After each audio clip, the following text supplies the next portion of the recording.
Welcome to the Second Bite podcast, where we talk with top entrepreneurs and CEOs about creating valuable companies through creative transactions. Now, let's get started with the show. Hey, welcome back. This is Todd Taskey. We are here with the Second Bite podcast. Super excited that we have a great guest today. We also have a new sponsor, which are the people at EOS Worldwide. And I used to think that EOS was one of the great entrepreneurial secrets in the marketplace, and it's not so much a secret anymore as they continue to become more and more popular. EOS is an operating system of integrated tools specifically for entrepreneurs that have between 10 and 200 customers. I have had many of my clients use EOS, use it successfully, not only get control of their business, but to also maximize the value of their business. A lot of my guys love the fact that EOS, which is the entrepreneurial operating system, comes with an easy button as well. They call the easy button an integrator, but they'll actually have somebody help you integrate that into your business. So if you're unfamiliar with EOS, go to EOS Worldwide. You can learn more about them. We'll talk about more about them in future podcasts. But getting into the business of today, I've got Brian Mitchell with me, who is the CEO of GM Ryan International, which is a recruiting firm located in Bethesda, Maryland. Brian, super happy to have you today. Thanks for having me. I'm happy to be here. Hey, and so to kind of give us a little bit of context as we jump in, because you've been helpful to many of my clients, and I want to talk about that. But tell us a little bit about GM Ryan and what it is that you do and who it is that you serve. Sure. So GM Ryan is a fully retained executive search firm. I started the company a little over 15 years ago. We're a boutique organization. We work with institutional investors, some PE firms, venture capital firms, and their portfolio interests, more narrowly within internet and SaaS sectors. Do a lot in data-driven analytics businesses, and we placed several hundred CEOs, COOs, presidents, commercial leaders, technical leaders, et cetera. Been a good ride. Yeah, and congratulations on that success. It's interesting because a lot of our clients are in the digital transformation and digital marketing space, and you've still been helpful to them. But there's a lot of people that do recruiting, if you will, and it seems like there's almost an instant affinity or things that, at least the feedback I've gotten from my clients, that they like about you very much. What would you point to as your distinction from other recruiting firms? Yeah, I appreciate that.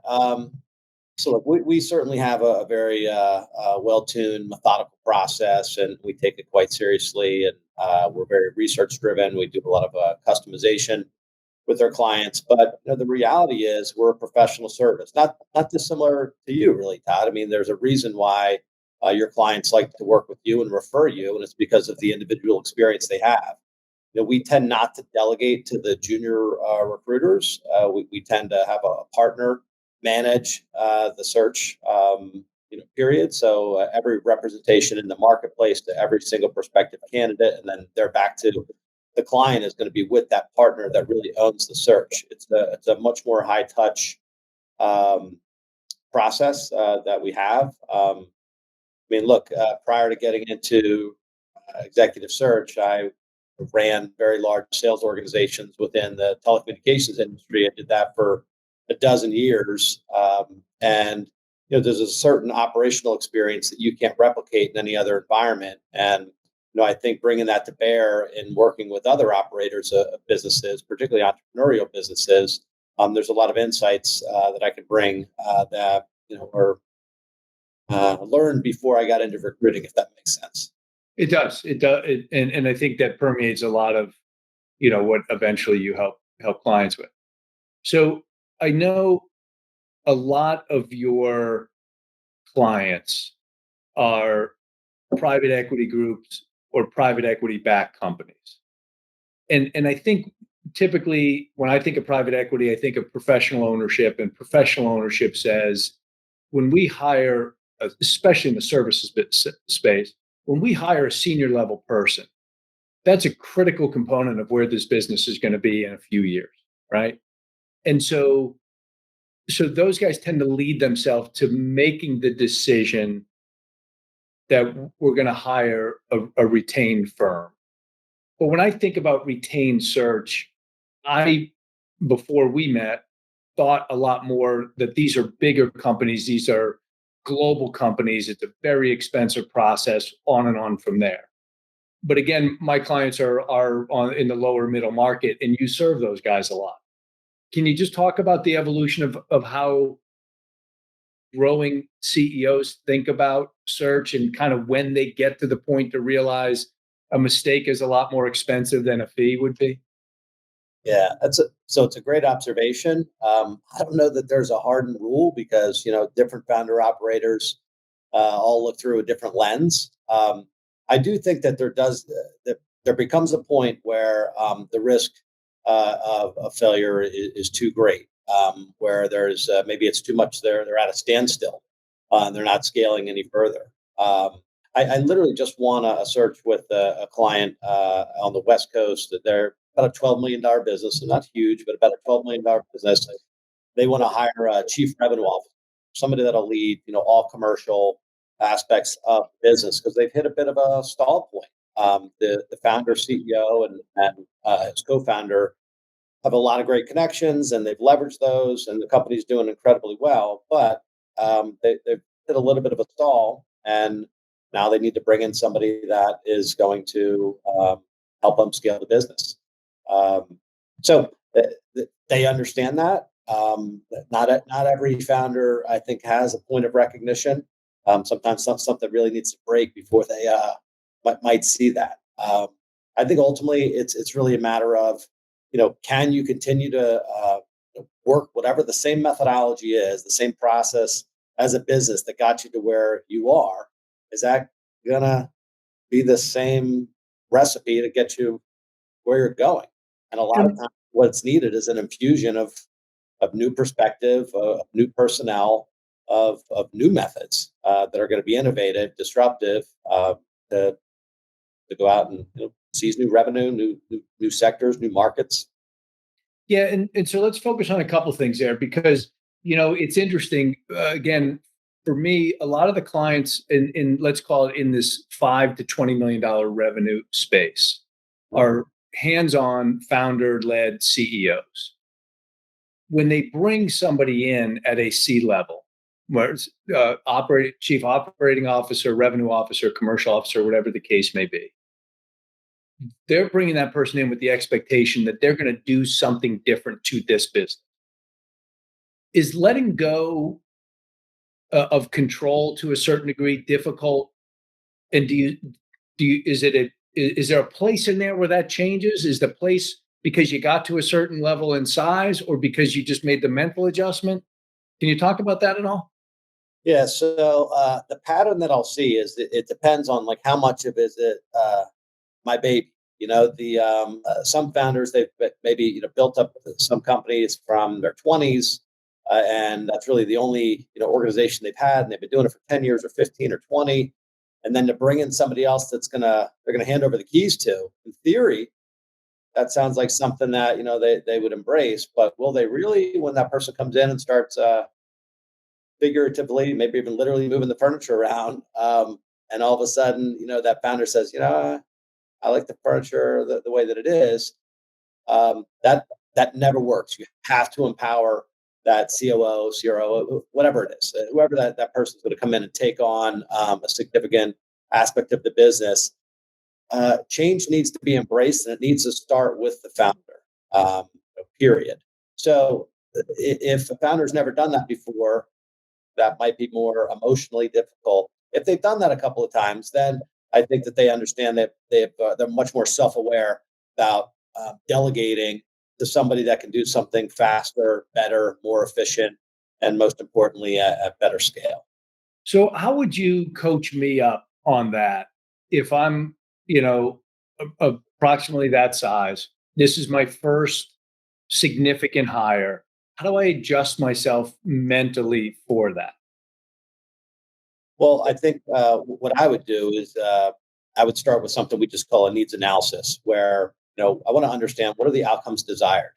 So everything as it relates to at least human capital investment, and that should be the most vital investment of nearly every company. Um, what, are- what is the outcome? Is it to go from 5 million to 50 million? Okay, that's a broad outcome, but maybe there's things that are a little more granular. Maybe there's a certain market that they want to get opened up, or they want one particular product to get traction. They want to convert from maybe a professional services business to a tech-enabled service business, so that there's more perpetuity, built in from SaaS revenue. I don't know, whatever the situation might be. Right. You start with the outcome in mind, though, and work backwards. And I think a light bulb will a lot of times go off where that founder operator will acknowledge that, what, the people that we have here in place, we're never going to get to this outcome. The only way that I'm going to do that is to bring in some other people, and the only way that I'm going to be able to do that is to, give up, some control of some aspects. The other thing is, if you don't do that, let's say you hire in a number two, a COO, president, and the objective is actually for them to govern the great majority of the business, the P&L, et cetera. But if that founder, CEO, chairman, whatever the title convention is, almost doesn't matter. If the people that had been reporting direct to that person kind of end around the new president, COO, they'll never be effective. And if they're any good, they're going to leave. So that's no good either. So, and that's a mistake that I've seen, certain founder operators make as well. You can't hire great people, not empower them, and expect them to stick around. So if I think I'm ready for someone to let me stop working in the business, but working on the business. So I need a second in command, or somebody that can take some off my plate. Can you walk me through? So two-part question. First, is that part of what you do? Do you walk me through, how do I think about this? So I'm delegating the right things, and then I'm making sure that the candidate that we get, A, you can identify, and B, once he's on board, I can make sure he's successful. Is that what you do? Yeah, it is in a large way, and particularly working with early stage organizations, or founder-led organizations. Maybe they even have some maturity to them, but they're in that range that you're talking about, that kind of 10, 20, $30 million range, which is a lot of our clients. If we have a needs analysis process that we go through, and it's a little over 100 quantitative and qualitative questions. Typically, what I hear founder operators start to talk about is what they need. And they'll want to talk about, I want somebody with this type of experience, and I want them to knock out these duties and responsibilities, and I want to understand all that, because I need to map out, well, what is this person's scope of responsibility going to be. But I will I don't know, play devil's advocate with that. I'm going to challenge some of the different things that might be desired, because maybe it's not realistic to think that two different things are going to be in the same person. And so, well, which direction? Maybe you want to go a little bit more junior. Maybe you want to go a little bit more strategic. It'll just depend, and we'll want to flesh that out. The other big aspect that I'd really want to understand is, why does somebody exceptional want to work for you or at your company? So if someone's fantastic, and that's all you want is somebody fantastic, but you're not going to compensate that person in correlation, or they're not going to have a significant ownership stake in the business, then why are they going to come to you? And this is a big miss. How are they going to be evaluated? How are they going to be supported? What are those expectations? What are the milestones in month 3, month 9, month 18, whatever it might be? If those aren't well defined, and they could be collaborative, with say a finalist candidate, and that could be part of an interview process. But I want to flush out all that as much as possible on the front end, to really define what it is that we're looking for, and make sure that it's winnable, make sure it's realistic. And then any good consultant should work with their clients and not tell them how great the wallpaper is all day long. Sometimes you need to say, this isn't realistic. There's no way somebody great is going to want to do this. If you want somebody great, then you're going to need to do this, that, or the other. Or maybe you just want somebody, then the scope of responsibility doesn't need to be as broad. Either way, flushing all that out on the front end. By the way, I'm talking about doing this just say the final decision maker, who is that, founder, CEO. There's other influences within that person's team, most likely. And some of those people are going to be reporting to maybe whoever he's going to bring in and hire. Maybe they have their arms folded. Some people have their arms open, right? And there's a lot of things that can go wrong. So actually flushing that out, identifying exactly what, again, from the outcomes, and then understanding what the scorecarding is. I mean, we will literally have scorecards, particularly if it's maybe an inexperienced management team in terms of hiring a true executive. And a lot of times that happens too. They haven't really hired a really senior person before, and then the team is inexperienced at evaluating such a person, especially when they know that person's going to come in and provide some disruption. But those disruptions are actually what is needed to get to a next level. So there's a lot that can go wrong. And I guess that would be part of the value add, right? If I'm hiring for the first time, you've been doing it for 15 years and you've taken best practices from much smarter private equity groups that have been doing this for a long time. I assume I'm going to just naturally get the benefit of that. Again, I've made some errors along the way too that are, learning experiences for sure.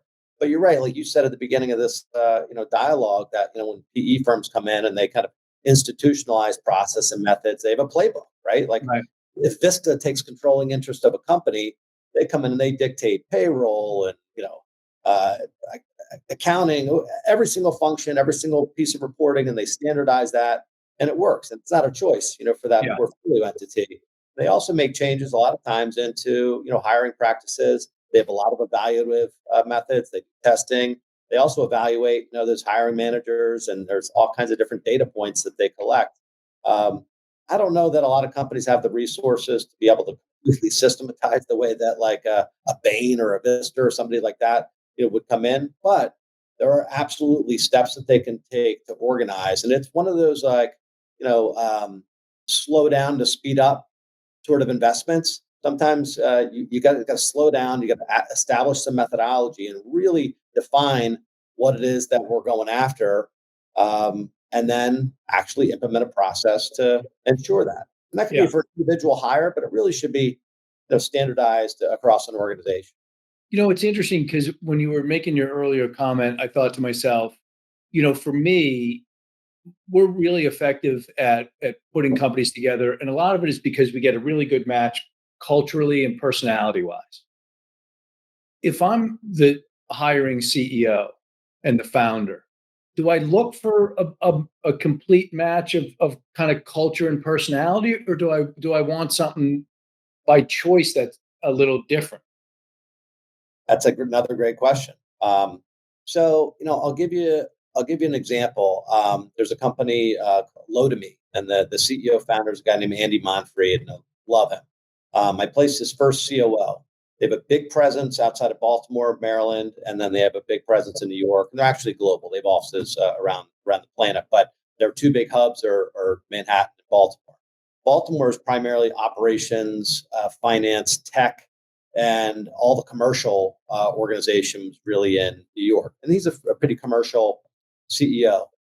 I was introduced to him through a partner at Battery Ventures, who's on their board and one of their early investors. Anyway, when he was going through the process of hiring a COO, and he had never done that before, by his own admission, he was actually quite self-aware about it. He was very conscious to say, I'm very commercially oriented, I'm visionary and not in the weeds. I need somebody who's going to be highly analytical. I need a yin to my yang. So he actually wanted somebody that was, very different from him. And we ended up, going through a rigorous process, and were able to secure somebody. He was with him for 8 years, helped him scale very significantly. So it was a great fit. And I've, worked with him on other strategic roles over the years. So in that case, having something culturally dynamic was actually better.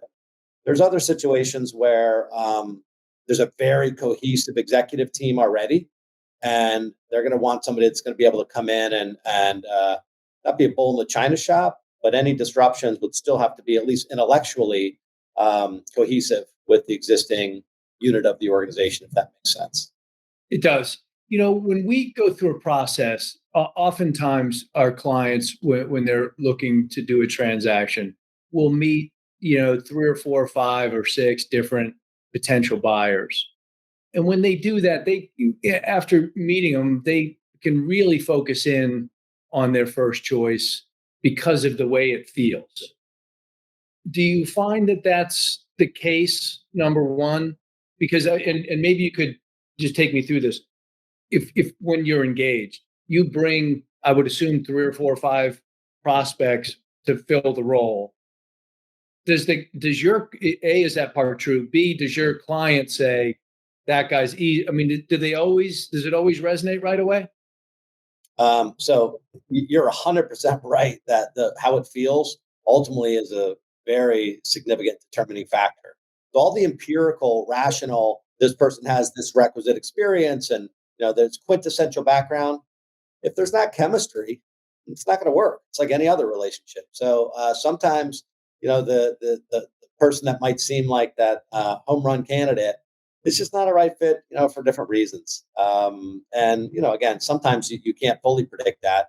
I like to really get to know my clients. I have a lot of repeat clients. I mean, 4 out of 5 of our searches are with repeat clients. So I get to get under the hood a little bit. And there are certain nuances I understand about some of these hiring executives where I can disqualify somebody, or somebody might even not have all the experience, but there's just something about them that I just know is going to resonate. And I frame that the right way. I'm very transparent with my clients. Say, this is why I think you should meet this person. And I might also say, this is why let's pull this person out of the process. So yes, there's a lot of very rational, empirical breakdown, requisite experience, and all those things are key. But if it doesn't feel right, they're not going to get hired. Yeah, because I would imagine if you've done your job, you're going to bring me 4 or 5 people that meet the requirements of the job, so I can focus on the other side, right? The emotional and the cultural fit. Yeah, if I've done my job right, it's a really difficult decision for that CEO or board to hire a CEO um, to kind of draw a conclusion. Well, we could go this way, we could go that way. Either way, we're going to win. The other reality is, though, these good candidates, like right now, and we're in a post-COVID or coming out of post-COVID, the job market is blowing up in a really significant way. It's becoming much more candidate-driven, and this always happens after down economic cycles. So there's a lot of money that's been parked on the sidelines. It's now coming out. Now it's being invested into businesses. A lot of times that means new personnel, whether it's a whole bunch of account executives at a company, or a key strategic role, or whatever it might be. So these people have options. I mean, average people have options, and what a company shouldn't want is to have their options be average candidates. So that focus coming back onto why should somebody great want to be here, even if you have 3 or 5 very able candidates. If you have 3 or 5 very able candidates, those people probably have other options, or they're content where they are. They're just considering maybe going somewhere else. I mean, the great majority of the candidates that we place are immersed in excellence with their heads down somewhere, not combing job boards. I mean, that's not what happens. Right. So let's talk about that for a second, because I think it's interesting. Most of the people you place are working somewhere else, and they're successful somewhere else. I'm going to guess I don't bring that guy or that woman over here for 10% more, 15% more, whatever the case may be. But I think even more important than that, the reason for the move is not just economic. Is that true? And if it is true, what is the thing that's going to, of these people I want to hire, what's going to bring them to me? Yeah, great question. So look, people want to make more money, of course. If it's just about money, I'm very leery about that sort of candidate. There's Because got to be he'll leave for money too, right? if they're going to leave for 10%, then they're going to leave for 10%. Right. And the past predicts the future. You can look at certain people's backgrounds. If they've never made their mark anywhere, it's always someone else's excuse. They've been in maybe increasing roles and responsibilities, but they never stay anywhere more than a year or two. Yeah, I don't know. Is it going to be different? In your organization, it's at some point you got to look at the common denominator. We're all the common denominator in our own lives. So that said, somebody, maybe they've been at a company for a few years and all their options are vested. And, now it is time to go build something else. So what's the challenge? And are they excited about the vision of that organization? I think as part of as a process, or maybe a key part of a I don't know, message, for lack of a better way to put it, from that founder operator, the interviewer, is here's what I'm trying to do. Here's where we're trying to get to. And here's how we're going to do it in macro. But I need somebody to come in and be a real instrument to help me, run revenue or run finance, or, whatever it might be, whatever that core function is, as a key cog in that long-term vision. And are they excited about that? If they are, then there's something more intrinsic than just money. Money's important, but maybe it's also ownership. They get a point or two or more in the company, and they get to a certain point, and obviously the company sells for a big wheelbarrow full of cash, and everybody makes money, and it feels great about the scale that they were able to achieve.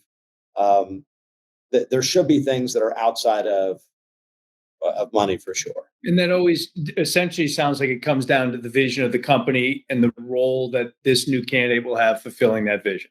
Yeah, and that's the other thing too. If somebody doesn't want to take a lateral, move, Right.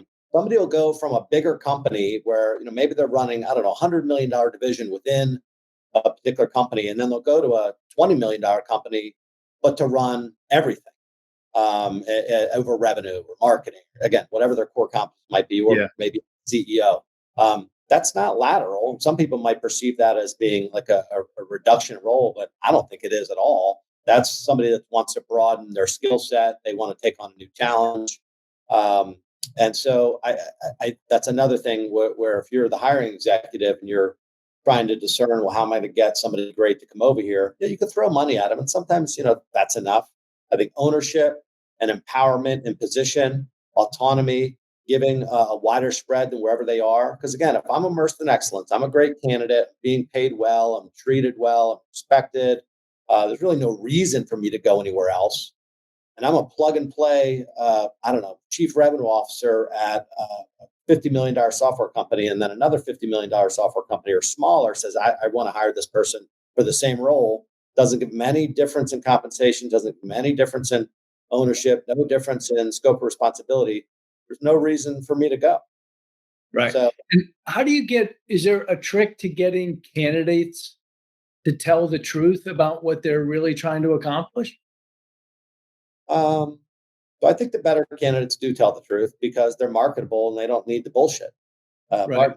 I actually think being very straightforward with candidates about what the vision is, but also what the challenges are. The last thing you want to do is, try and I don't know, compel somebody to come into a situation that's not quite accurate. And to your actual question, the same sort of thing. If a candidate is coming in and saying, I don't know, something that comes across disingenuous at all, then I would pry that open, like a can opener. And I have a pretty good BS meter in our own process. I'll ask the same questions to the same candidates but using different words at different times to see if I get consistent responses. Oftentimes before I'll even, submit that person to my client. And even then I will say, here's a concern, here's a caveat, here's an unknown. This is something I want you to spend a little bit of time on. I've done it. Here's my conclusion. So I want to be very transparent, trying to open things up as much as possible. I don't think there's a trick though to get them to, articulate what they really want. I think the more marketable, more tenured candidates have an understanding of what it is they want, and they'll also bow out. The sort of people that withdraw from opportunities have a really good sense of what they want. And I'd actually rather them do that than stick around and go maybe, and at the end say no. So I'd rather hear no early. And what's a time frame when somebody engages you to when they've actually got somebody working for them in that key position? Typically, is it a couple months? It can be a couple of months. Sometimes it could be a few months. A lot of times the cadence will be dependent upon what the internal process is at the company, less so about our ability to deliver a candidate pool in an efficient amount of time. A lot of times certain companies, they have very extensive internal processes, and a dozen different people need to meet with this candidate. There's very formal steps that maybe they need to go through. And some of those people that they must meet with, they're traveling or they're just inaccessible. So it just depends a little bit on the accessibility and the urgency on the client side. Um, our average, though, is about 2.5 months to acceptance. Start date could be Could vary. it Yeah. could vary. Yeah. Are you constantly kind of maintaining and growing a pool of candidates? Is that, or do you just jump in based on search requirements? So since we do work in a fairly narrow, subspace, so underneath the umbrella of SaaS and internet, a lot of the companies that we're working with are like you talk about digital transformation, marketing, technology oriented businesses, data and analytics businesses that are marketing centric. And so we're fairly narrow in a category. Again, I've been doing this for 15 years, so we have a curated database, and I know how to be able to kind of extract out the sort of people that we want to go after for a particular new assignment. That said, we do custom research for every single new project that we get, because you always got to figure that no one's got a monopoly on human beings, and you got to keep your research and your activity fresh. Got it. Last couple of questions for first timers. Somebody that is engaging a firm to help them. Do you see consistent first timer mistakes that make a hire unsuccessful? Yes. Yeah. And there's twofold here. Sometimes it's that they think they want a certain type of a candidate, but it's actually not the right sort of candidate to bring in, and that can't be influenced. So I'll give you an example or a pseudo example. So let's say it's a early stage company or a reasonably small company, and they say we want to get somebody from Google to lead sales for our organization, but their organization isn't that well known, and what they really need is somebody that's going to really be able to grind and has done that before. No disrespect to anybody at Google; they have some very intelligent people that are there, but there's free salad at Google, and it's a calling card where if you're at Google and you call XYZ company, they're like, yeah, we'll meet with you. But if you're at noname.com and you need to really evangelize and grind and sell value proposition, that's a different skill set. That's a different mentality. Now, maybe they're at Google because their company got acquired and that actually who they are at their foundation. And so maybe that's the quintessential person. But a lot of times, the inflection point of where the business is, there's a disconnect on the inflection point of where somebody might be in their career. So we'll keep it on the sales front. The VP of sales that you hire when you're a pre-revenue company is a lot different than when you're a $10 million company versus say a $100 million company or a publicly traded, $1 billion plus company. Those skill sets are completely different.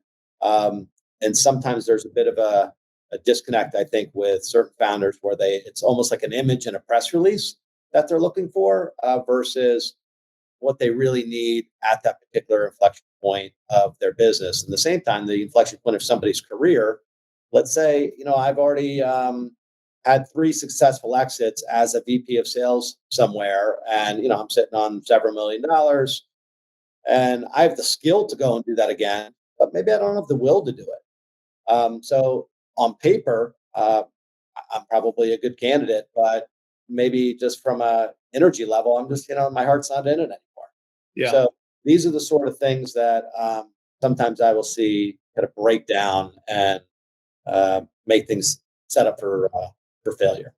So if I'm considering, I need to have a key hire. I know I need. I know that.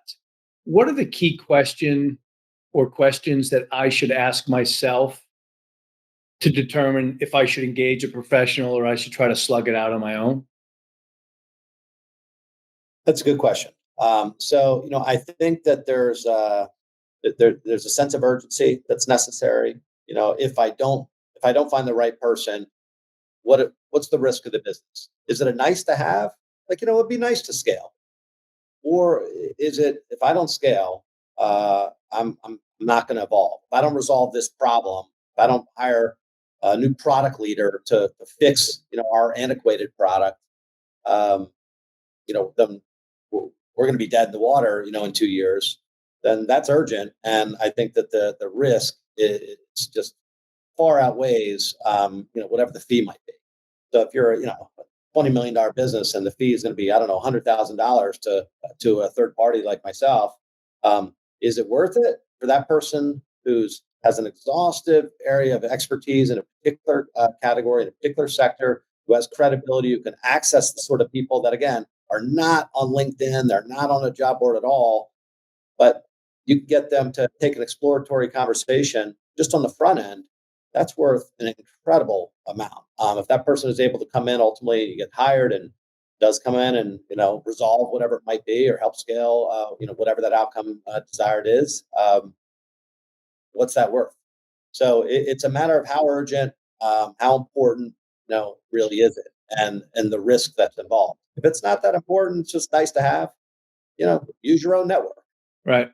Go with a contingent firm that's going to do kind of a surface search. The problem with that, though, is if they don't really get under the hood, do a complete 360 understanding of the business, become a real extension, a brand ambassador, of the organization, it can be a little less professional in the marketplace, and that might not be an image that. Yeah, it's also interesting. I look at professional owners, right? Private equity groups, and they would only use retained search, and they would never, they will go to their network if they think they have somebody. They might have an internal team that does it. If not, they outsource it for exactly, I think, the reasons you're describing. So let me wrap us up with this, because I always end our episodes with this. You've been obviously very successful in your business. I know you've got a great family as well, and probably by most measures successful. What what have you found that's made a lasting impression on you in your success, whether it be a person or a book or something else that you could share as a takeaway? Sure. From a book perspective, there's a book called Good to Great, which really talks about organizational effectiveness and kind of how to hire. And I think actually taking a company that's already good and making it great is much more difficult than a turnaround or standing something up for the first time. There's a lot of nuance and subtleties that I think have helped kind of shape me as a professional executive recruiter.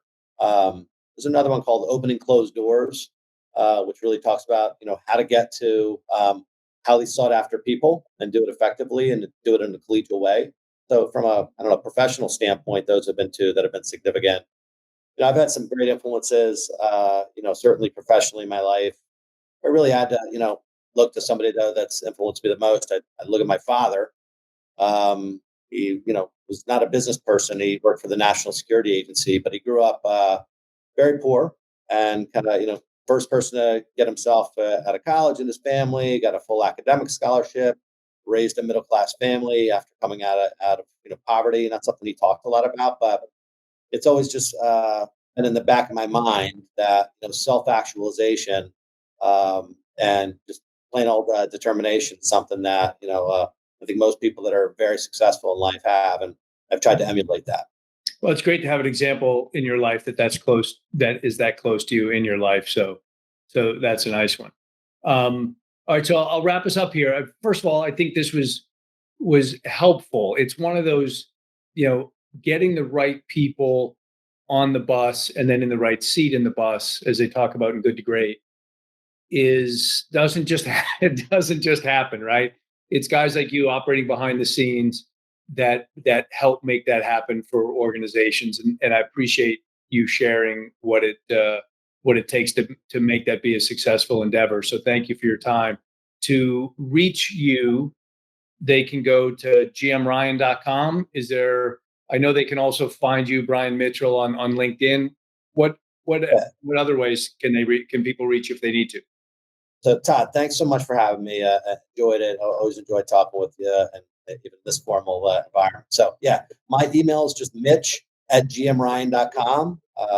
My phone number here at the office is 301-263-9505. And as you noted, gmryan.com is our website. So happy to be an advocate for you or, anybody you might want to call. Sounds great. All right, Brian, great to have you. Thanks for being on this episode of the Second Bite podcast. All right, be well. Thanks for listening to the Second Bite podcast. We'll see you again next time, and be sure to click subscribe to get future episodes.